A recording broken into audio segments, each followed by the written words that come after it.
Episode 246। यह video केवल 18 वर्ष या उससे अधिक आयु के दर्शकों के लिए है। इसमें दिखाया गया कंटेंट केवल मनोरंजन के उद्देश्य से बनाया गया है। इस वीडियो में किसी भी प्रकार की अश्लील, हिंसक या अवैध गतिविधियों को बढ़ावा नहीं दिया गया है। ये सामग्री पूरी तरह से YouTube कम्युनिटी गाइडलाइंस और स्थानीय कानूनों के अनुरूप है। नाबालिगों को इस वीडियो से दूर रखा जाए। दर्शकों से अनुरोध है कि सामग्री को जिम्मेदारी से देखें। एपिसोड 246। एक छोटे से टीले के ऊपर खड़े होकर अमन उगते सूरज के मनमोहक दृश्य को निहार रहा था और ताज़ी हवा में सांस ले रहा था। उसने ऑरोरा की ओर मुड़कर उससे पूछा कि उसने कई एजेंसियों को जो समाचार दिए थे उनकी स्थिति क्या है। ऐसा लगता है कि वे अभी भी इस बात को लेकर झिझक रहे हैं कि आपके द्वारा दी गई जानकारी के आधार पर कॉल लें या नहीं, सर, ऑरोरा ने बताया। इस जानकारी से अमन को कोई आश्चर्य नहीं हुआ। आज का मीडिया दयनीय हो गया है। या तो वे आक्रामक होकर दूसरे मामलों में दखल देकर लोगों की जिंदगी बर्बाद करते हैं या फिर ताकतवर लोगों की चापलूसी करते हैं, भले ही वे गलत हों। वे हर बात को तोड़ मरोड़ कर पेश करते हैं ताकि लोगों के विचार और लोकप्रियता हासिल कर सकें, लेकिन जब गंभीर मुद्दों पर ज़मीनी रिपोर्टिंग की बात आती है तो वे सब बेकार साबित होते हैं। अभी भी कुछ लोग हैं जो अपना काम बखूबी करते हैं। अफसोस, उन्हें धमकाया जाता है और मार दिया जाता है। ये बड़े लोग आलोचना को अच्छी तरह से नहीं लेते, ऑरोरा ने आगे कहा। अमन ने गहरी सांस ली, सुबह की ठंडी हवा को अपने फेफड़ों में भर लिया और क्षितिज का निरीक्षण करते हुए अपने मन को शांत किया। उगते सूरज ने आसमान को सुनहरे और नारंगी रंग से रंग दिया था, लेकिन उसके विचार आसपास की खूबसूरती से कोसों दूर थे। उसने अपना ध्यान ऑरोरा की ओर लगाया, जिसका डिजिटल इंटरफेस उसके बगल में टिमटिमा रहा था। उन्होंने दृढ़ स्वर में आदेश दिया, प्लाज्मा शील्ड्स लगाना शुरू करो। जैसे ही आदेश उनके होठों से निकला, शांत वातावरण हवा में उड़ते हेलीकॉप्टरों की गड़गड़ाहट से बिखर गया। 5 चिकने काले हेलीकॉप्टर बादलों से उतरे, उनके रोटर अशुभ रूप से घूम रहे थे। हेलीकॉप्टर एक कतार में मंडरा रहे थे, हर एक के अंडरकैरेज से लटके लंबे धातु के डंडों की एक श्रृंखला लगी हुई थी जो तैनात होने के लिए तैयार थे। टाइटेनियम और कार्बन फाइबर के उन्नत मिश्र धातु से बने इन खंभों को अत्यधिक तापमान और विद्युत चुंबकीय हस्तक्षेप को सहन करने के लिए डिजाइन किया गया था। प्रत्येक खंभा लगभग 30 फीट ऊंचा था और इसमें एक खंडित डिजाइन था जिससे इसे आवश्यकतानुसार बढ़ाया या वापस खींचा जा सकता था। इन खंभों में उच्च आवृत्ति वाले उत्सर्जकों और सेंसरों की एक श्रृंखला लगाई गई थी, जिससे वे वास्तविक समय की पर्यावरणीय स्थितियों के आधार पर ऊर्जा उत्पादन को निर्धारित कर सकते थे। प्रत्येक ध्रुव के केंद्र में परमाणु कोशिकाओं द्वारा संचालित एक समलन रिएक्टर था जो स्थिर समलन अभिक्रियाएं उत्पन्न करता था। ये रिएक्टर परमाणु समलन के सिद्धांतों पर संचालित होता था, जहां हल्के परमाणु नाभिक तीव्र दबाव और तापमान में संयोजित होकर भारी नाभिक बनाते थे, जिससे इस प्रक्रिया में भारी मात्रा में ऊर्जा मुक्त होती थी। समलन अभिक्रिया से आयनित गैसें उत्पन्न हुईं, जिन्हें ध्रुवों के माध्यम से प्रवाहित किया गया और प्लाज्मा बनाने में रूपांतरित किया गया। पदार्थ की एक अवस्था जिसमें विद्युत आवेशित कण होते हैं, जो ऊर्जा परिरक्षण के लिए अत्यंत प्रभावी था। एक बार तैनात और सक्रिय होने पर ये ध्रुव विद्युत चुंबकीय क्षेत्र प्रक्षेपित करेंगे जो आसपास की गैसों को आयनित करके प्लाज्मा का एक अवरोध बना देंगे। ये प्लाज्मा कवच आने वाले प्रक्षेप्य या विस्फोटक बलों से ऊर्जा को अवशोषित और नष्ट कर देगा, जिससे संभावित खतरों के विरुद्ध एक मजबूत सुरक्षा प्रदान होगी। ढाल की गतिशील प्रकृति ने इसे विभिन्न हमलों के अनुकूल होने तथा उच्च वेग प्रक्षेपास्त्रों से लेकर ऊर्जा हथियारों तक को परिधि में प्रवेश करने से पहले ही निष्क्रिय करने की क्षमता प्रदान की। जैसे ही अपाचे लॉन्गबो AH-64 हेलीकॉप्टर निर्धारित तैनाती क्षेत्र के ऊपर पहुंचे, ऑपरेशन अत्यंत सावधानी और सटीकता के साथ शुरू हुआ। छोटे से टीले के ऊपर शान से मंडराते हुए हेलीकॉप्टर के शक्तिशाली रोटरों ने नीचे की ओर हवा का प्रवाह उत्पन्न किया, जिससे धूल के छोटे छोटे बादल हवा में घूमने लगे। प्रत्येक हेलीकॉप्टर परिष्कृत प्रणालियों से सुसज्जित था, जो निगरानी और सटीक तैनाती दोनों के लिए डिजाइन किया गया था तथा अपने मिशन को पूरा करने के लिए तैयार था। ऑरोरा ने हेलीकॉप्टर के ऑनबोर्ड सेंसर से रियल टाइम डेटा प्राप्त करते हुए मार्गदर्शन प्रणाली को सक्रिय कर दिया। इसके डिजिटल इंटरफेस ने जमीन पर होलोग्राफिक मार्कर प्रक्षेपित किए, जो ध्रुवों के लिए उपयुक्त लैंडिंग स्पॉट की सटीक पहचान करते थे। इन मार्करों ने यह सुनिश्चित किया कि प्रत्येक ध्रुव अधिकतम प्रभावशीलता के लिए रणनीतिक रूप से स्थित हो। ऑरोरा के संकेत पर हेलीकॉप्टरों ने धातु के खंभों को नीचे उतारना शुरू कर दिया। अंडरकैरेज से मजबूती से जुड़े हर खंभे को जमीन की ओर धीरे धीरे नीचे उतारा जाने लगा। उनकी सटीकता को और बेहतर बनाने के लिए पास में खड़ी मोबाइल क्रेनें भी तुरंत हरकत में आ गईं। उन्नत जाइरोस्कोपिक स्थिरीकरण प्रणालियों से सुसज्जित ये क्रेन हवा या हेलीकॉप्टर की गति में किसी भी बदलाव के अनुसार घूम और झुक सकती थीं। जैसे ही खंभे नीचे उतरते, क्रेन अपनी स्थिति में आ जाती और उनके संचालक हेलीकॉप्टरों के साथ तालमेल बिठाकर खंभों को उनके निर्धारित स्थानों पर पहुंचाते। जमीन पर पहुंचते ही खंभों ने अपनी लंगर प्रणाली सक्रिय कर दी। हाइड्रोलिक पिस्टन सक्रिय हो गए, जिससे खंभे जमीन में और गहराई तक धंस गए और अपनी जगह पर स्थिर हो गए। लंगर प्रणाली में ऑगर तकनीक का इस्तेमाल किया गया, जो जमीन में छेद करके ये सुनिश्चित करती थी कि प्लाज्मा शील्ड के ऊर्जा उत्पादन के भारी दबाव में भी खंभे स्थिर रहें। एक बार क्रेन स्थापित हो जाने के बाद उन्होंने अपनी स्थिति समायोजित कर ली, जिससे ये सुनिश्चित हो गया कि ध्रुव ऊर्जा निर्वहन के लिए पूरी तरह से संरेखित हैं। तैनाती पूरी होने के बाद ऑरोरा ने हर पोल के सिस्टम की अंतिम जांच की और पुष्टि की कि वे सुरक्षित रूप से लंगर डाले हुए हैं और सक्रियण के लिए तैयार हैं। अमन ने उभरते हुए दृश्य पर नजर डालते हुए अपने भीतर उत्सुकता और तत्परता का मिश्रण महसूस किया। ढालों को सक्रिय करो, प्रमुख पायलटों में से एक ने आदेश दिया। उसकी आवाज स्थिर और अविचल थी। जैसे ही आदेश कॉकपिट में गूंजा, प्रत्येक ध्रुव का आंतरिक सम्मेलन रिएक्टर ऊर्जा से गूंजने लगा, जिससे परमाणु सेल का आउटपुट एक शक्तिशाली प्लाज्मा चार्ज में परिवर्तित हो गया। ध्रुवों के सक्रिय होते ही एक चमकदार चमक फूट पड़ी, जिससे चमकदार प्लाज्मा की लहरें हवा में दौड़ने लगीं। झिलमिलाता हुआ अवरोध धीरे धीरे अपनी पकड़ बनाता गया और उस क्षेत्र को ऊर्जा के एक पारदर्शी आवरण में ढक लिया। ये चटकने और धड़कने लगा, जिससे परिदृश्य एक अलौकिक चमक से जगमगा उठा, जो एक चेतावनी और सुरक्षा के वादे का संकेत था। अमन ने मनमोहक दृश्यों पर एक आखिरी नजर डाली, जो अब उनकी सुरक्षा कर रही जबरदस्त तकनीक के आगे बौने पड़ गए थे। उस पल उसे शक्ति और जिम्मेदारी का एक रोमांचक मिश्रण महसूस हुआ, ये जानते हुए कि उनके हर फैसले के साथ नियंत्रण का संतुलन डगमगा रहा था। अमन की नज़रें चमकती प्लाज्मा शील्ड पर टिकी रहीं, जो उनकी तकनीकी दक्षता का प्रमाण थी। फिर वह अपनी टीम की ओर मुड़ा, जहां चारों ओर तनाव और उत्साह का मिश्रण था। चलो ढाल की ताकत का परीक्षण करते हैं। टैंकों को फायर करने का आदेश दें, उन्होंने दृढ़ और अधिकारपूर्ण आवाज में आदेश दिया। अंडरस्को समुद्र तट के बाहर बिग मैक और उनकी टीम पानी के किनारे पर तैनात थी और उनके साथ विशाल टैंक, जो उभयचर अभियानों के लिए डिजाइन किए गए एक नए मॉड्यूल का हिस्सा थे, चुपचाप तैर रहे थे। ये टैंक अत्याधुनिक तकनीक से लैस थे, जिससे ये पानी की सतह पर आसानी से तैर सकते थे। विशेष उत्प्लावन कक्षों और प्रणोदन प्रणालियों के संयोजन का उपयोग करके ये टैंक जमीनी वाहनों से पानी के वाहनों में आसानी से परिवर्तित हो सकते थे। डिजाइन में हल्के वजन की सामग्री और एक अभिनव पतवार आकार को शामिल किया गया है, जिससे वे जमीन पर अपनी जबरदस्त मारक क्षमता बनाए रखते हुए तैरने में सक्षम हो गए हैं। अपने लड़ाकू परिधान पहने बिग मैक ने अपने दल को इशारा किया, गोली चलाने के लिए तैयार हो जाओ। देखते हैं ये बड़े बच्चे क्या कर सकते हैं। चालक दल ने तुरंत कार्रवाई शुरू कर दी और टैंकों में ऊर्जा प्रक्षेपास्त्र भर दिए।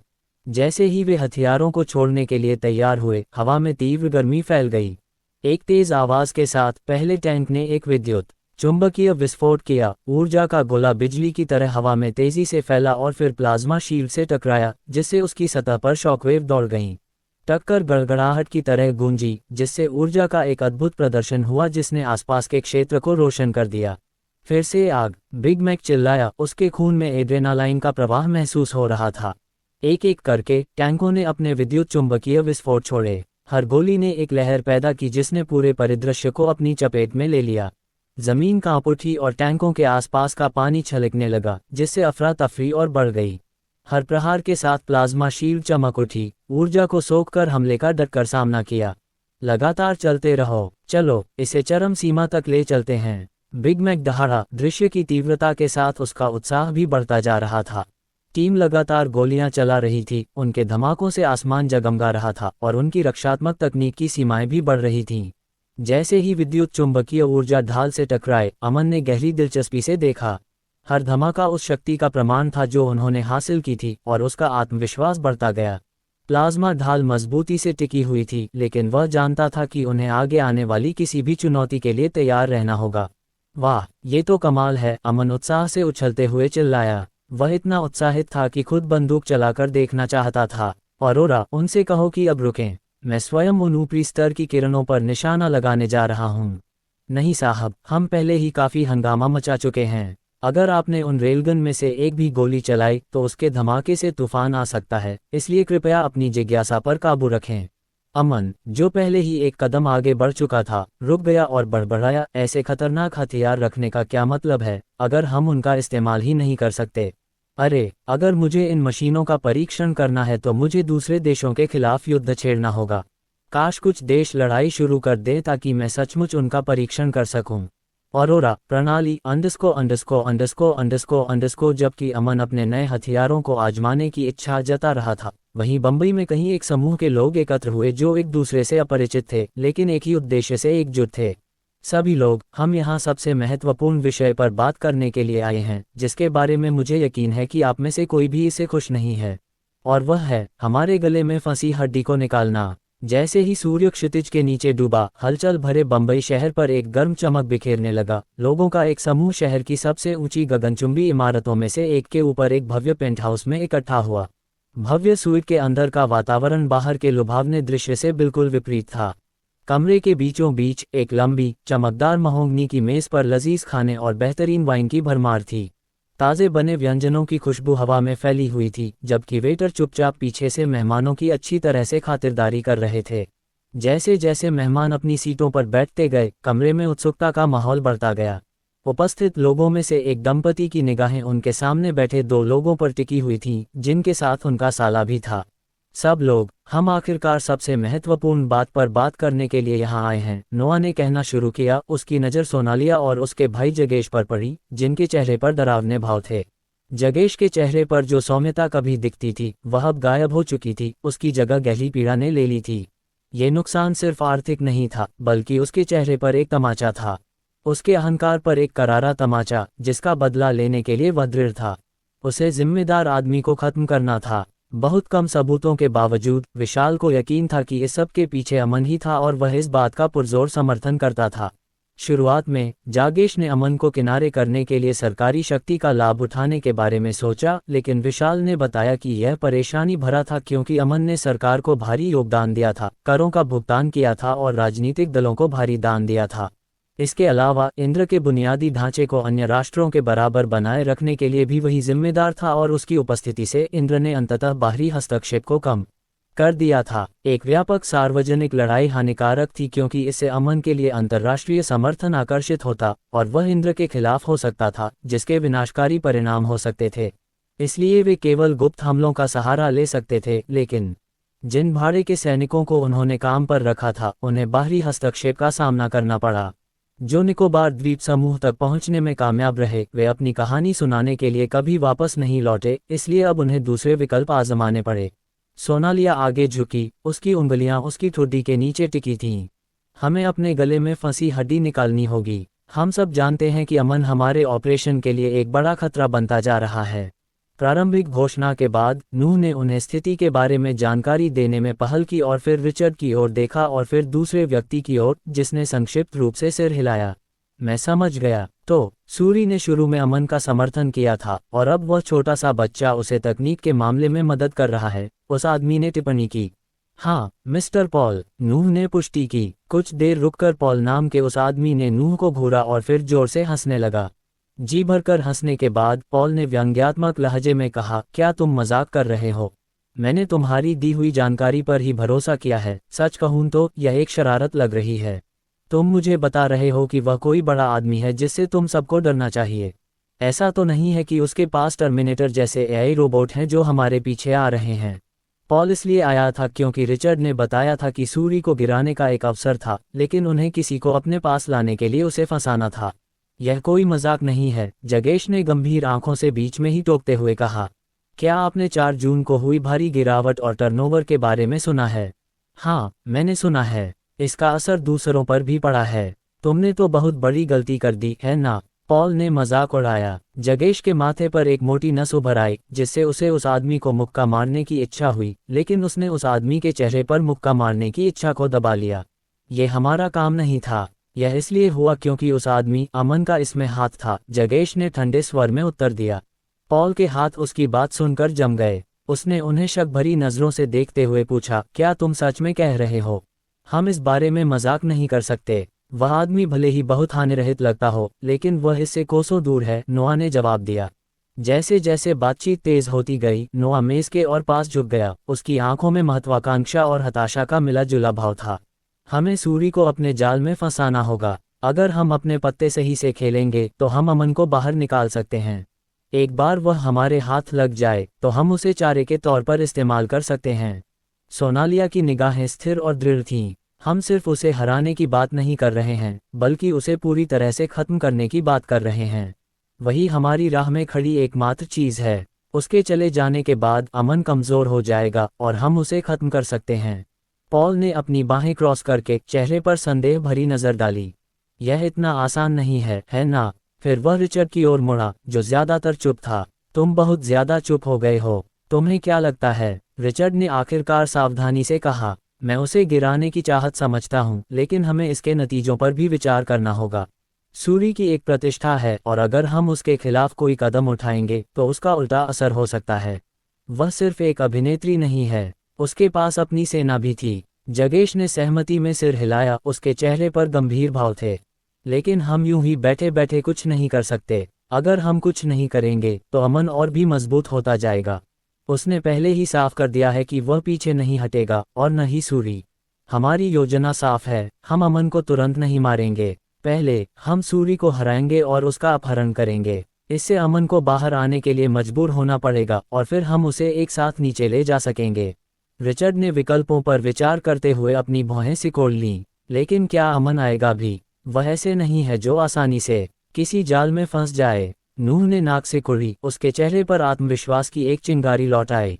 वो जरूर करेगा, मैं उसे अच्छी तरह जानता हूँ। सूरी के लिए उसके दिल में एक खास जगह है और जब उसे लगेगा कि वो खतरे में है तो वो दौड़कर उसके पास आएगा। वो खुद को रोक नहीं पाएगा। हम ये सुनिश्चित करेंगे कि उसे ऐसी जगह ले जाया जाए जहां वो नज़रअंदाज न कर सके। बस उसे ये यकीन दिलाना है कि उसके पास उसे बचाने का मौका है। पॉल ने सोच में डूबे हुए मेज पर उंगलियां थपथपाईं। लेकिन ये आसान नहीं होगा। तुम इस योजना पर बहुत ज्यादा जोर दे रहे हो। हाँ, हमारे पास ताकतवर सुपरह्यूमन हो सकते हैं, लेकिन उसे गिराने से सबका ध्यान आकर्षित होगा। अगर वो भाग गई और अपने सामाजिक बंधनों को नज़रअंदाज करने लगी तो उसकी प्रतिष्ठा धूमिल हो जाएगी। वो एक बदचलन औरत बन जाएगी और हो सकता है कि हमें उसके किसी बदमाश रूप से निपटना पड़े। वह एक टाइम बम बन जाएगी। सोनालिया ने कंधे उचका दिए, उसके चेहरे पर एक धूर्त मुस्कान थी। तो हमें बस ये सुनिश्चित करना है कि हम उसे गुंडागर्दी करने का मौका न दें। हम सब कुछ नियंत्रित रखेंगे। एक बार वह हमारे हाथ में आ जाए तो हम कहानी को नियंत्रित कर सकते हैं। अमन उसे छुड़ाने की कोशिश करेगा और हम दोनों को बिना किसी को पता चले मार गिराएंगे। रिचर्ड ने आह भरी। अब भी सतर्क था, लेकिन अब उन्हें अपनी योजना में संभावनाएं नजर आने लगी थीं। तुम एक खतरनाक खेल खेल रहे हो, लेकिन अगर हम ऐसा करते हैं तो हमें रणनीतिक होना होगा। जैसे ही किसी को हमारे इरादों की भनक लगेगी, सब कुछ बिखर सकता है। हम कोई गलती बर्दाश्त नहीं कर सकते। नूह ने जगेश और सोनालिया की तरफ देखा। उनके हाव भाव दृढ़ संकल्प और साझा समझ से भरे थे। फिर हम तैयारी करते हैं। हम अपने संसाधन जुटाएंगे, सावधानी से आगे बढ़ेंगे और सही समय पर हमला करेंगे। हम सूरी को मार गिराएंगे और उसके रास्ते से हट जाने के बाद अमन हमारे जाल में फंस जाएगा। जल्द ही चर्चा कक्ष में माहौल और अधिक गमगीन हो गया, क्योंकि वे योजना बनाने लगे। प्रत्येक का अपना एजेंडा था। कुछ लोग सूरी को जाना चाहते थे तो कुछ अमन को आंखों का तारा मानते थे। जीत किसकी होगी, ये तो आने वाला समय ही बताएगा। उत्कल की अंधेरी उदास गली में चार आकृतियां तेजी से आगे बढ़ रही थीं और शहर की नाइट लाइफ में घुल मिल गई थीं। दिन में वे आम नागरिक थे और हर कोई अपनी दिनचर्या से भरा एक साधारण जीवन जी रहा था। लेकिन जैसे ही सूरज क्षितिज के नीचे डूबता, वे अपनी पहचान बदल लेते और एक अलग पहचान बना लेते, जैसे एक संगठित गिरोह जो परछाइयों में छिपी भूमिगत ताकतों के बीच फल फूल रहा हो। समूह का नेता जेरकिंस अपनी चमड़े की जैकेट का कॉलर ठीक कर रहा था और वे गली में टहल रहे थे। दूर से आती हंसी और संगीत की धीमी आवाजें उनके चारों ओर गूंज रही थीं। उसके बगल में एलेक्स था, जो एक कुशल योद्धा और तेज बुद्धि वाला था, जो अक्सर अपने हास्य से माहौल को हल्का कर देता था। दूसरी ओर समूह की दिमागी खिलाड़ी मीरा किसी भी तरह की परेशानी के संकेत के लिए अपनी आंखें खुली रख रही थी। अंतिम थी रिया, जिसकी शांत शक्ति ने उसे उनके समूह की रीढ़ बना दिया। मीरा ने दृढ़ता से कहा, आज रात हम ये पता लगाएंगे कि इन भूमिगत ताकतों के साथ वास्तव में क्या हो रहा है और कौन इन परिवर्तनों का कारण है। एलेक्स मुस्कुराया, तुम्हारा मतलब उनसे है जिन्होंने अचानक हीरो बनने का फैसला कर लिया है। या तो ये कोई साजिश है या फिर वो किसी बड़ी चीज की तैयारी में हैं। रिया ने गंभीरता से सिर हिलाया। बिल्कुल, उन्होंने अपराध करना बंद कर दिया है और लोगों की रक्षा का दिखावा करने लगे हैं। हमें पता लगाना होगा कि वे क्या कर रहे हैं। जैसे ही वे अपने लक्ष्य के पास पहुंचे, एक जर्जर गोदाम जिसके बारे में अफवाह थी कि वह भूमिगत ऑपरेशन का एक मोर्चा है, वातावरण में तनाव बढ़ गया। योजना पर डटे रहो, जर्किंस ने निर्देश दिया। उनके लहजे में बहस की कोई गुंजाइश नहीं थी। हम घुसपैठ करेंगे, खुफिया जानकारी इकट्ठा करेंगे और निकल जाएंगे। वे अंदर घुस गए। पुरानी लकड़ी और जंग लगी धातु की बासी गंध उन्हें घेर रही थी। बक्सों और उपकरणों की भूल भुलैया से गुजरते हुए दीवारों पर परछाइयां नाच रही थीं। उनकी इंद्रियां पूरी तरह सतर्क थीं। लेकिन जैसे ही उन्हें सुरक्षा का एहसास होने लगा, माहौल बदल गया और जर्किंस, एलेक्स, मीरा और रिया को खामोशी का बोझ अपने ऊपर हावी होता महसूस हुआ। उन्होंने अभी जानकारी इकट्ठा करना शुरू ही किया था कि माहौल बदल गया और परछाइयों से एक धीमी सी हंसी गूंजी। लगता है हमारे पास कोई कंपनी है, मीरा ने फुसफुसाते हुए कहा। उसकी आंखें सिकुड़ गईं क्योंकि वह क्षेत्र को देख रही थी। इससे पहले कि वे कुछ कर पाते, हटे कट्टे आदमियों का एक समूह अंधेरे से निकल आया और उनकी भयावह उपस्थिति ने उस जगह को भर दिया। हथियारबंद और तैयार गिरोह के सदस्यों ने चारों एजेंटों के चारों ओर एक तंग घेरा बना लिया। आश्चर्य, आश्चर्य, एक गुंडे ने धातु का पाइप लहराते हुए व्यंग्य किया। लगता है छोटे हीरो गलत जगह भटक गए हैं। जर्किंस आगे बढ़ा, उसकी आंखों में दृढ़ निश्चय था। हम यहाँ खेल खेलने नहीं आए हैं। एक तरफ हट जाओ, हम इसे गंदा नहीं करेंगे। गुंडा हंसा, एक क्रूर आवाज जो गोदाम की दीवारों से गूंज उठी। गंदगी, ओह, मुझे लगता है कि हम उससे बहुत आगे निकल गए हैं। अचानक चीखते हुए गिरोह उन पर टूट पड़ा। जर्किंस ने पहले हमलावर को जल्दी से किनारे कर दिया और जवाब में पेट पर एक तेज मुक्का मारा। बदमाश लड़खड़ाकर पीछे हट गया, लेकिन और लोग उसकी जगह भरने के लिए दौड़ पड़े। सावधान, रिया चिल्लाई जब गिरोह के एक और सदस्य ने उसकी ओर एक लोहे की छड़ घुमाई।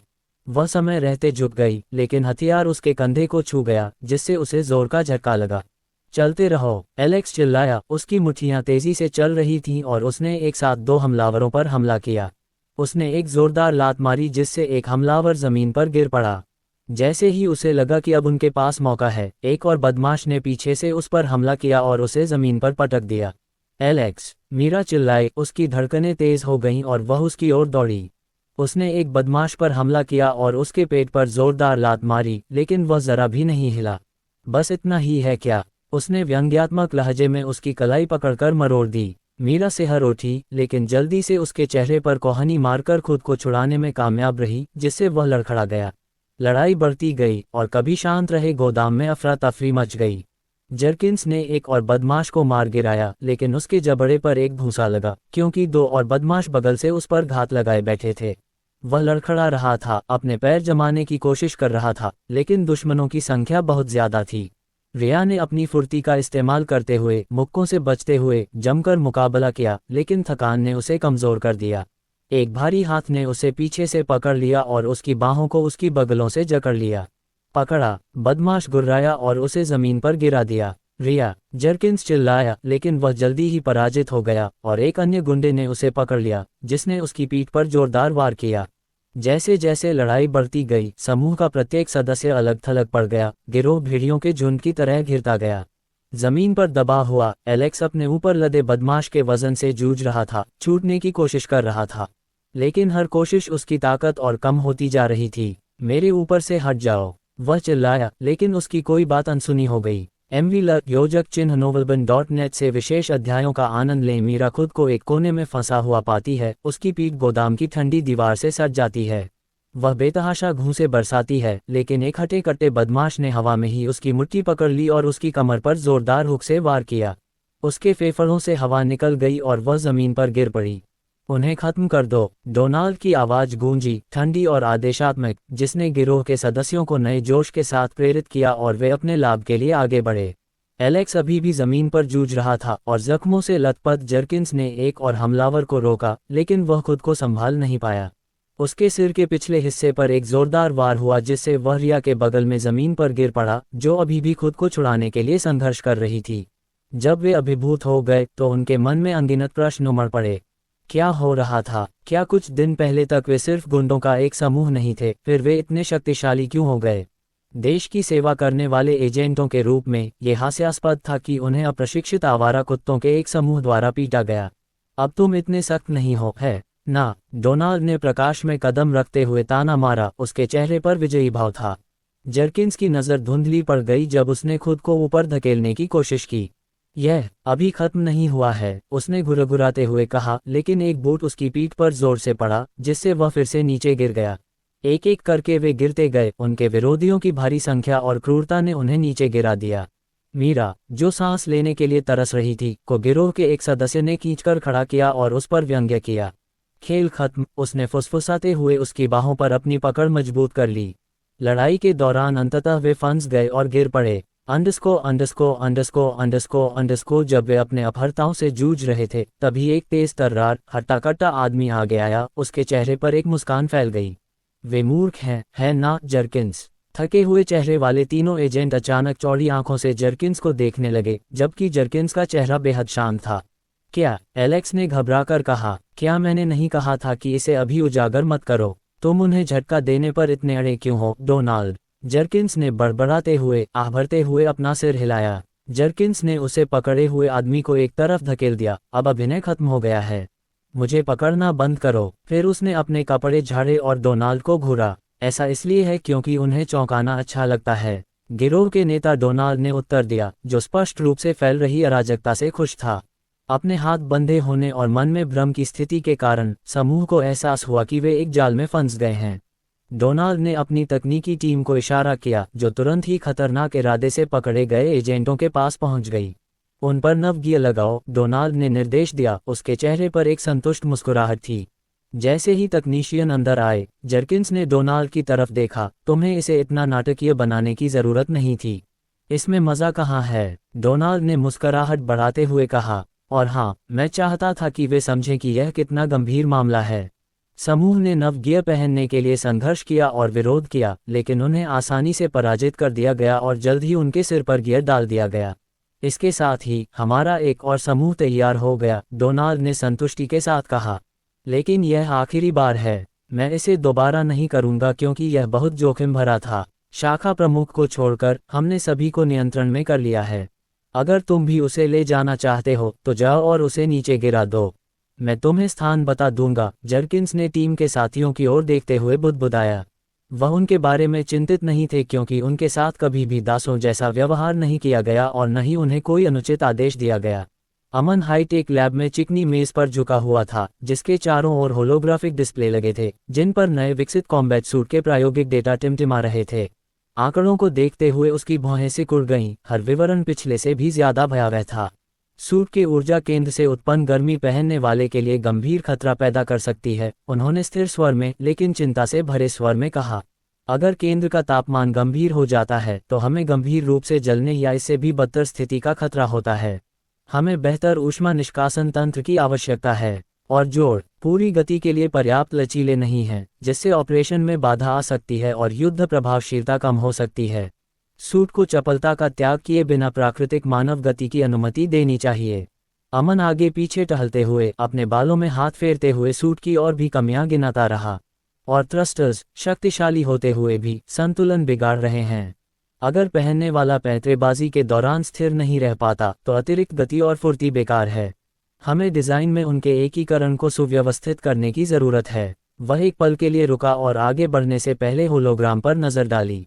कवच का वजन एक और बड़ी समस्या है, ये लंबे समय तक इस्तेमाल के लिए बहुत भारी है। हमें उन्नत नैनो तकनीक का इस्तेमाल करके एक हल्का मिश्रित पदार्थ बनाना चाहिए जो मजबूती से समझौता न करे। अभी तो ये सूट से ज्यादा टैंक जैसा लग रहा है। यदि हम चाहते हैं कि यह क्षेत्र में प्रभावी हो तो हमें इन पहलुओं को परिष्कृत करना होगा। अमन ने अपने कंधों पर जिम्मेदारी का भार महसूस करते हुए सिर हिलाया। हमें सूट की पावर सप्लाई भी बेहतर करनी होगी। अगर ऑपरेशन के दौरान एनर्जी कोर खराब हो जाए तो पूरा सूट काम करना बंद कर देगा। यह अस्वीकार्य है। हमें ये सुनिश्चित करना होगा कि हर कंपोनेंट चरम स्थितियों का सामना कर सके। जैसे ही उन्होंने कमियां गिनाई, ऑरोरा का डिजिटल इंटरफेस तात्कालिकता से चमक उठा, जिससे उनके विचार बाधित हो गए। महोदय, ऐसा लगता है कि हम एक बड़ी समस्या का सामना कर रहे हैं। अमन ने भ्रम में अपना सिर झुका लिया और भौहें सिकोड़ लीं। अब क्या हुआ? उन्होंने पूछा, ये सोचते हुए कि क्या बाहरी दुनिया को उनके हालिया कारनामों या प्रयोगात्मक विफलताओं की भनक लग गई है। ऐसा नहीं है, अरोरा ने गंभीर स्वर में उत्तर दिया, बल्कि ऐसा लगता है कि बंगाल की खाड़ी क्षेत्र में मालवाहक जहाज़ों के प्रवेश पर प्रतिबंध लगा दिए गए हैं। किसी भी जहाज को उस क्षेत्र में प्रवेश की अनुमति नहीं होगी। अमन के चेहरे पर चिंता की लकीरें उभर आईं। क्या वे ऐसा प्रतिबंध क्यों लगाएंगे? इससे हमारी आपूर्ति लाइनें प्रभावित हो सकती हैं। अरोरा ने आगे कहा, ये सरकार का कदम है, संभवतः क्षेत्र में बढ़ते तनाव के कारण। वे किसी भी अनधिकृत शिपमेंट को रोकने के लिए सुरक्षा उपायों को कड़ा कर रहे हैं। इसका मतलब है कि अगर हम इन प्रतिबंधों को दरकिनार करने का कोई रास्ता नहीं खोज पाए तो हमारे संसाधन सीमित हो सकते हैं। अमन ने अपनी ठुड्डी रगड़ते हुए इसके परिणामों पर विचार किया। हम नौकरशाही की बेतुकी बातों से अपने काम में बाधा नहीं पड़ने दे सकते। हमें इन सामानों की ज़रूरत है। मैं अगले स्मार्टफोन का उत्पादन शुरू करने की योजना बना रहा था, लेकिन अगर आपूर्ति रुक गई तो हमें अपनी योजनाओं को पूरा करने के लिए कच्चा माल नहीं मिलेगा। जैसे जैसे अमन ने रणनीति बनाई, स्थिति का बोझ उस पर भारी पड़ने लगा। इस बीच दिल्ली में समुद्री मामलों के मंत्रालय में तनाव का माहौल था, क्योंकि उच्च पदस्थ अधिकारी एक जरूरी बैठक के लिए इकट्ठा हुए थे। विशाल सम्मेलन कक्ष इंद्र सागर के नक्शों और शिपिंग मार्गों और माल की आवाजाही पर नजर रखने वाले डिजिटल डिस्प्ले से सजा हुआ था। मेज के शीर्ष पर मंत्री नील रावत बैठे थे और उनके कठोर भाव सभी उपस्थित लोगों के चेहरों पर साफ दिखाई दे रहे थे। इतने कम समय में आने के लिए आप सभी का धन्यवाद, मंत्री नील ने गंभीर स्वर में कहा। हम अपने पड़ोसी देश दक्षिया के साथ एक गंभीर चुनौती का सामना कर रहे हैं। क्षेत्रीय जल को लेकर तनाव बढ़ गया है और प्रधानमंत्री ने हमें तत्काल कार्रवाई करने का निर्देश दिया है। कमरे में चिंता की लहर दौड़ गई, क्योंकि अधिकारीगण चिंतित नजरों से एक दूसरे को देख रहे थे, क्योंकि उन्हें अच्छी तरह पता था कि कोई भी गलत कदम गंभीर कूटनीतिक परिणाम का कारण बन सकता है। प्रधानमंत्री कार्यालय ने इंद्रसागर में शिपमेंट और कार्गो पर कड़े प्रतिबंध लगाने का निर्देश जारी किया है। नील ने डिजिटल डिस्प्ले पर टैप करके एक कानूनी दस्तावेज दिखाया। इस आदेश का आधिकारिक कोड IM 2024037 है और इसमें उन शर्तों का उल्लेख है जिनके तहत ये प्रतिबंध लागू होंगे। विशेष रूप से हम बंगाल की खाड़ी को समुद्री यातायात के लिए नो जोन क्षेत्र के रूप में नामित कर रहे हैं। सलाहकारों में से एक सुश्री रैना मेहता आगे झुकी, इससे हमारे शिपिंग कार्यों पर क्या असर पड़ेगा? नो जोन का मतलब है कि मंत्रालय की स्पष्ट अनुमति के बिना किसी भी जहाज को बंगाल की खाड़ी में प्रवेश करने या बाहर जाने की अनुमति नहीं होगी। नील ने अपनी बात को दृढ़ता से समझाया। इसमें वाणिज्यिक जहाज, मछली पकड़ने वाले जहाज और कोई भी अनधिकृत मालवाहक जहाज शामिल हैं। इस नियम का उल्लंघन करने वालों को 2021 के समुद्री सुरक्षा और संरक्षा अधिनियम MSSA की धारा 14 के तहत कड़ी सजा का सामना करना पड़ेगा। ये धारा हमें जहाज़ों को रोकने और 10 मिलियन रुपये तक का जुर्माना लगाने की अनुमति देती है। जैसे जैसे इसके निहितार्थ स्पष्ट होते गए, बेचैनी का माहौल छा गया। एक अन्य अधिकारी, श्री तरुण सिंह ने हाथ उठाया। हमारे व्यापारिक संबंधों पर इसका क्या असर होगा? दक्षिया इसे आक्रामकता की कार्रवाई समझ सकता है। बिल्कुल, नील ने जवाब दिया, लेकिन हमारे पास कोई विकल्प नहीं है। प्रधानमंत्री का मानना है कि नो जोन क्षेत्र की स्थापना से हमारी स्थिति मजबूत होगी और दक्षिया को हमारी समुद्री सीमाओं पर अतिक्रमण करने से रोका जा सकेगा। ये हमारे राष्ट्रीय हितों की सुरक्षा के लिए है। मेहता ने संभावित परिणामों के बारे में चिंतित होकर पूछा, क्या मानवीय या आपातकालीन शिपमेंट के लिए कोई अपवाद होगा? आदेश के खंड 5B के तहत अपवाद दिए जा सकते हैं, लेकिन इसके लिए मंत्रालय से गहन जांच और अनुमोदन की आवश्यकता होगी। इन प्रावधानों के दुरुपयोग को रोकने के लिए प्रत्येक अनुरोध की सावधानीपूर्वक जांच की जाएगी, नील ने निर्देश के पन्ने पलटते हुए स्पष्ट किया। हम इस समय ढिलाई नहीं बरत सकते। बैठक आगे बढ़ती रही और अधिकारियों ने नो जोन क्षेत्र के कार्यान्वयन की बारीकियों पर गहन चर्चा की। शिपिंग कंपनियों को सूचित करने, चौकियां स्थापित करने और तटरक्षक बल के साथ समन्वय करने के तरीकों पर चर्चा की। स्थिति की गंभीरता बहुत गंभीर थी और बैठक में लिए गए हर निर्णय का देश की अर्थव्यवस्था और अंतर्राष्ट्रीय प्रतिष्ठा पर संभावित प्रभाव पड़ सकता था। बैठक समाप्त होते ही मंत्री नील ने गहरी सांस ली। हमें तुरंत और निर्णायक कार्रवाई करनी होगी। हमारी राष्ट्रीय सुरक्षा दांव पर है। आइए आवश्यक संवाद तैयार करें और नो जोन प्रतिबंधों को तुरंत लागू करें। एक बार प्रतिबंध लागू हो जाने के बाद कोई भी कम समझ वाला व्यक्ति यह समझ सकता था कि इन अचानक उठाए गए कदमों में कुछ गड़बड़ है, लेकिन इन कदमों के पीछे का असली कारण सिर्फ असली सत्ताधारी ही जानते थे। वह था हा। तो वे माल की आवाजाही को प्रतिबंधित करना चाहते थे और मुझे मुख्य भूमि पर आने के लिए मजबूर करना चाहते थे। क्या खूबसूरत रणनीति है। उनकी रणनीति को समझकर अमन जोर से हंस पड़ा। राजपूत कई अशांत लोगों के साथ उसके क्षेत्र में घुसने की कोशिश कर रहे थे। इसमें इंद्र के लोग और कई अन्य देशों के एजेंट शामिल थे। गुप्त रहने की उसकी तमाम कोशिशों के बावजूद चीजें ज्यादा देर तक छुपी नहीं रह सकीं और उसकी गुप्त छवि भी हटा दी गई थी, इसलिए हाल की घटनाओं में उसकी अहम भूमिका के बारे में बात फैल सकती थी। और जब उनका ग्रह आधार नष्ट हो गया तो अब उनकी नज़र निकोबार पर थी। अफसोस, पूरा निकोबार उसकी निगरानी में एक किले जैसा था। वे वहां कोई नौसैनिक युद्धपोत या पनडुब्बी तैनात नहीं कर सकते थे। इसका सीधा सा कारण ये था कि उन्हें डर था कि उसने कोई सुरक्षा घेरा बना लिया होगा। इंद्र ने इलाके का चक्कर लगाने के लिए पनडुब्बियां तैनात कर दी थीं, लेकिन बस इतना ही। उनकी हिम्मत नहीं हुई कि वे उसकी सीमा में घुस सकें। उसका तटीय रक्षक जहाज शार्क की तरह पानी में घूम रहा था, और इतनी दूरी से नीचे डूबे हुए उनके जहाज क्या कर सकते थे। वे किसी भी संदिग्ध चीज की तलाश के लिए उपग्रह चित्रों पर निर्भर थे, लेकिन उन्हें कुछ भी नहीं मिला, और इसके पीछे का कारण वर्चुअल होलोग्राफिक मशीनें थीं जिन्हें हर जगह तैनात किया गया था। ऊपर से कुछ लकड़ी के घरों के अलावा और कुछ दिखाई नहीं दे रहा था। वरना अगर उन्हें पता चल जाता कि अमन ने कुछ ही महीनों में इस द्वीप का कितना विकास कर दिया है, तो शायद उन्हें खून की उल्टी आ जाती और मजबूरन सेना भेजनी पड़ती। इसके बजाय उन्होंने एक ज्यादा सरल लेकिन कारगर रणनीति अपनाई, यानी उसके आने जाने के सभी रास्ते और रसद बंद कर दी। क्योंकि उन्होंने देखा कि उसे हर महीने भारी मात्रा में कच्चा माल भेजा जाता था, उन्होंने शायद यह मान लिया होगा कि उसे बुनियादी ढांचे के लिए इन सभी संसाधनों की जरूरत है, और वे सही थे। आणविक प्रिंटर हवा से चीजें नहीं बना सकते थे। धातु की वस्तुएं बनाने के लिए उन्हें लोहे के अणुओं और दूसरी मशीनें बनाने के लिए कच्चे माल के अणुओं की जरूरत थी। आखिरकार अमन हाइड्रोजन परमाणुओं को एक के बाद एक जोड़कर लोहा बनाने तक तो नहीं जा सकता था, है ना? और जबकि यह संभव था, यह एक बहुत बड़ी बर्बादी के अलावा कुछ नहीं होता। इसलिए उसकी सारी रसद काटकर वे उसकी जीवन रेखा को तोड़ने की उम्मीद कर रहे थे। चूंकि कोई समुद्री क्षेत्र नहीं था, इसलिए यहाँ खाना भी नहीं आ रहा था, और अगर वह यहाँ से नहीं गया तो उसे यहाँ मारा जा सकता था, और अगर वह मुख्य भूमि की यात्रा के लिए जहाज़ों का इस्तेमाल करता तो उसे गिरफ्तार भी किया जा सकता था। जहाँ तक अंडमान की मुख्य भूमि का प्रश्न है, वहाँ हवाई अड्डे थे। धिक्कार है, मुझे एक हवाई अड्डा बनाना चाहिए था, लेकिन महोदय, भूगोल हमारे मॉडल के साथ हवाई अड्डे का समर्थन करने के लिए उपयुक्त नहीं है। मैं जानता हूँ, लेकिन हम समुद्र तट के किनारे गोताखोरी के पानी तक एक रास्ता बना सकते हैं। यह एक अच्छा विचार है। क्या मुझे इस पर काम शुरू कर देना चाहिए? अमन ने थोड़ा हंसते हुए कहा, ठीक है, कर लो, लेकिन इसमें पूरी ताकत लगाने की जरूरत नहीं है। हम पारिस्थितिकी तंत्र को बिगाड़ना नहीं चाहते। अपनी कुर्सी पर पीछे झुकते हुए अमन की हंसी धीमी पड़ गई जब उसने राजपूतों के नए कदम के निहितार्थों पर विचार किया। उन्हें लगा कि वे उसे दबा सकते हैं, लेकिन वह पासा पलटने के लिए तैयार था। चलो मार्गों का विश्लेषण करते हैं, उन्होंने स्थिर और आदेशात्मक स्वर में कहा।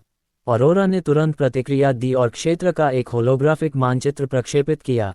अंडमान द्वीप समूह की तटरेखा पर चिन्हों की भरमार थी, जो अवरुद्ध मार्गों और नौसैनिक गतिविधियों का संकेत दे रहे थे। वर्तमान में मालवाहक और क्रूज लाइनरों सहित सभी बड़े जहाज़ों को अंडमान के आसपास नौकायन करने से रोक दिया गया है। राजपूतों ने इंद्र के अपने सहयोगियों के साथ मिलकर उत्तरी और दक्षिणी जल क्षेत्र पर नियंत्रण करते हुए अपनी स्थिति मजबूत कर ली है। उनका लक्ष्य निकोबार क्षेत्र से होकर गुजरने वाले मुख्य मार्गों को निशाना बनाकर आपकी आपूर्ति श्रृंखलाओं को बाधित करना है। अमन की नज़र नक्शे पर घूम गई और उसने अवरुद्ध रास्तों पर नज़र डाली। विकल्प क्या हैं? जब अरोरा ने मार्गों को विस्तार से प्रदर्शित किया तो उसका होलोग्राफिक इंटरफेस चमक उठा। इस समय कोई भी ऐसा व्यावहारिक मार्ग नहीं है जिस तक आप सीधे पहुंच सकें। जो मार्ग चालू हैं, वे मुख्यतः विदेशी आयात और निर्यात के लिए हैं, जिनका प्रबंधन इंदिरा द्वारा अपने व्यापार प्रवाह को बनाए रखने के लिए रणनीतिक रूप से किया जाता है। उन्होंने आपको प्रभावी रूप से व्यवस्था से बाहर कर दिया है, ताकि आप पर दबाव डालकर आपको और अलग थलग किया जा सके। अमन के चेहरे पर उदासी छा गई जब उसने इन बातों को समझा। तो वे मेरी जीवन रेखा काट देना चाहते हैं, क्योंकि उन्हें लगता है कि इससे मुझ पर दबाव पड़ेगा। उन्हें लगता है कि वे निकोबार में मेरा दम घोंट सकते हैं। उसने अरोरा की तरफ देखा, उसकी निगाहें दृढ़ निश्चय से तेज थीं। यह उनकी तरफ से एक रणनीतिक भूल है। अगर उन्हें लगता है कि वे मुझे धकेल सकते हैं, तो उनके लिए एक और मुसीबत आने वाली है।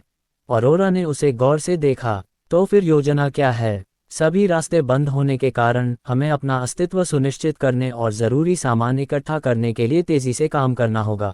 अमन धीरे से हंसा, उसकी आंखों में शरारत भरी चमक थी। उन्हें सोचने दो कि उन्होंने मुझे घेर लिया है। चुनौती से उत्साहित होकर वह खड़ा हुआ। किसी भी संभावित भूमिगत नेटवर्क या कनेक्शन पर काम शुरू करो जो आपूर्ति मार्गों को सुगम बना सके। हमें इसमें चतुराई से काम लेना होगा। मैं उन्हें अपनी गतिविधियों पर हुक्म चलाने नहीं दूंगा। अरोरा ने सिर हिलाया, उसका होलोग्राफिक इंटरफेस गतिविधि से टिमटिमा रहा था क्योंकि वह ज़रूरी डेटा इकट्ठा कर रही थी। हमें इंद्र की गतिविधियों के बारे में भी जानकारी इकट्ठा करनी होगी। अगर हम उनकी कमजोरियों का फायदा उठा सकें तो हम इस स्थिति को अपने फायदे में बदलने का कोई रास्ता निकाल सकते हैं। जैसे ही स्थिति की गंभीरता का एहसास हुआ, अमन एक पल के लिए रुका, उसके चेहरे पर एक मुस्कान तैर गई। जानते हो, मैं बहुत देर से समुद्र में बंद हूँ, अब घर लौटने का समय हो गया है। अरोरा ने भौहें चढ़ाईं, तुम्हारा मतलब निकोबार छोड़ देना है? अमन ने सिर हिलाया, उसकी आंखें आत्मविश्वास से चमक रही थीं। बिल्कुल, जब तक वे मुझे अलग थलग करने की कोशिश में लगे हैं, मैं वहां वापस जाऊंगा जहां मेरा प्रभाव है। अगर उन्हें लगता है कि वे मुझे घेर सकते हैं तो उन्हें जल्द ही एहसास हो जाएगा कि वे कितने गलत हैं। उनकी नीति लागू होने में अभी समय है। हम बस निकल सकते हैं और हवाई अड्डा तैयार होने पर वापस आ सकते हैं। ऐसा कहकर वह मानचित्र से दूर हो गया और अपनी लंबे समय से अटकी योजना को क्रियान्वित करने के लिए तैयार हो गया। अरोरा, बर्मुडा ट्रायंगल बेस का पूर्ण रूप से रूपांतरण शुरू करो और स्मार्टफोन और हार्डवेयर पर भी काम शुरू करो। अब कुछ पुराने दुश्मनों को झकझोरने का समय आ गया है। महाजन हवेली के आलीशान अध्ययन कक्ष में क्लेयर और रॉय की चिंतित नजरों के बीच एक गहरा सन्नाटा छा गया। माहौल तनाव से भर गया और उनके अनकहे डर का बोझ चारों ओर मंडरा रहा था। गंभीर भाव से आगे झुकते हुए रॉय ने धीरे से कहा, बाजार में गिरावट कोई दुर्घटना नहीं थी। मेरे सूत्रों का कहना है कि इसके पीछे अमन का हाथ हो सकता है। अमन का जिक्र सुनते ही क्लेयर का दिल तेजी से धड़कने लगा, उसकी आवाज में घबराहट उभर आई। अमन, क्या तुम्हें यकीन है? क्या वो इतना काबिल हो गया है? क्या तुम्हें यकीन है कि ये सच है? ये है, रॉय ने गंभीरता से उत्तर दिया। ये सुनकर राहत महसूस करने के बजाय क्लेयर की चिंता और बढ़ गई। मेरा बेटा, उसे यहाँ तक पहुँचने के लिए कितना संघर्ष करना पड़ा, फिर भी हम अपनी सारी शक्ति होने के बावजूद उसकी कोई मदद नहीं कर पा रहे हैं। हम माता पिता के रूप में दयनीय हैं। शायद इसीलिए हम उसके लायक नहीं थे, इसीलिए भगवान ने उसे हमसे छीन लिया। उसके भीतर एक परिचित पीड़ा जाग उठी, एक गहरी माँ की प्रवृत्ति जो किसी भी कीमत पर अपने बच्चे की रक्षा करना चाहती थी। उसका दुख और संकट अत्यधिक था। रॉय ने अपनी ही उलझन से जूझते हुए अपना माथा दबाया। ये शापित राजपूत ऐसे नहीं हैं जो चीज़ों को यूं ही छोड़ दें। वे पलटवार करेंगे और बदला लेंगे। अगर अमन इसमें शामिल है तो वह गंभीर खतरे में पड़ सकता है। उनकी आवाज़, जो आमतौर पर शांत और संयमित रहती थी, अब उसमें एक ऐसी गंभीरता थी जो क्लेयर ने वर्षों से नहीं सुनी थी। अपने खोए हुए बेटे की यादें ताज़ा होते ही उसकी आंखों में आंसू आ गए, उस खालीपन को भर दिया जो कभी भरा नहीं था। मैं ये सोच भी नहीं सकती कि उसे निशाना बनाया जाएगा, रॉय। हम सब ने जो कुछ भी सहा है, क्या होगा अगर इस बार हम उसे बचा ना पाए? उसकी आवाज़ कांप रही थी, जिससे उसकी भयंकर कमजोरी उजागर हो रही थी, जिसे दबाने की उसने बहुत कोशिश की थी। मेज के पार पहुंचकर रॉय ने उसका हाथ थाम लिया। हम उसे सुरक्षित रखने की हर संभव कोशिश करेंगे, मैं वादा करता हूँ, लेकिन हमें सावधान रहना होगा। हम बिल्कुल नहीं चाहेंगे कि उसे इतनी जल्दी बेनकाब करके हालात और बिगड़ जाएं। क्लेयर ने सिर हिलाया, उसका दिल डर से भारी था, लेकिन उसकी आंखें दृढ़ संकल्प से चमक रही थीं। मैं बस यही चाहती हूँ कि वह खुश रहे, उसे पता चले कि उसे प्यार किया जाता है। इतने समय के बाद वह इसका हकदार है। लेकिन इससे पहले कि वे अपने डर में और गहराई से उतर पाते, दरवाज़ा अचानक खुल गया। जेसन कमरे में दाखिल हुआ। तनाव का एहसास होते ही उसके चेहरे की सहज मुस्कान तुरंत गायब हो गई। क्या हो रहा है मम्मी, पापा? क्लेयर और रॉय ने एक दूसरे को चौंकाते हुए देखा। जेसन के अचानक प्रकट होने से क्लेयर की रीढ़ में सिहरन दौड़ गई। अपना अगला रोमांच _VLE योजक चिन्ह novelbin.net पर खोजें। रॉय की आंखें सावधानी से चमक रही थीं। बाहर पहरेदार तैनात थे जो किसी के अंदर आने पर उसे सूचित कर देते। जेसन का बिना किसी की नज़र पड़े अंदर आ जाना, इसका सिर्फ एक ही मतलब हो सकता था। रॉय की चिंता को देखते हुए क्लेयर ने जल्दी से अपनी आंखों से आंसू पोंछे और अपनी परेशानी को छिपाने के लिए मुस्कुराहट का सहारा लिया। जेसन ने अपना सिर झुकाया, उसके चेहरे पर चिंता साफ झलक रही थी। तुम बहुत चिंतित लग रहे हो, कुछ हुआ है क्या?